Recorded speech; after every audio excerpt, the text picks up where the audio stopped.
আসসালামু আলাইকুম, welcome to Sharmin সিক্সটিসি। আর আমি চলে এসেছি কুষ্টিয়াতে। আর হঠাৎ করে কুষ্টিয়ায় 2025 সালে প্রথম কুষ্টিয়াতে আসা।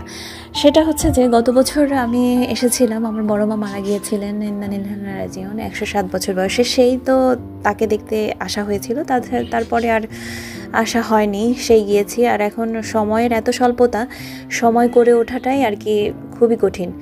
তো এই ব্যস্ততা ছেড়ে আমার কেন জানি খুব মন টানছিল। আসলে জন্মভূমির প্রতি একটা টান সবসময় মানুষের একটা থেকেই যায়।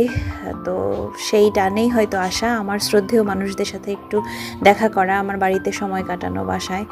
তো এই তো। আর আমার মামি খুব সুন্দর সুন্দর রান্না করেছেন, সেই রান্নাগুলো খাবারগুলো তো মজার মজার। তার হাতে রান্না খুবই সুন্দর। প্রথমে আমি এসেছিলাম কুমারখালীতে নেমে তারপরে কুষ্টিয়াতে যাওয়া। তো এই তো, তারপরে একটু ছুটির দিনে শুক্রবারেই আর কি, ওই দিনটাতেই আমার হাতে ছিল, তো ওই দিনটা একটু ঘোরা।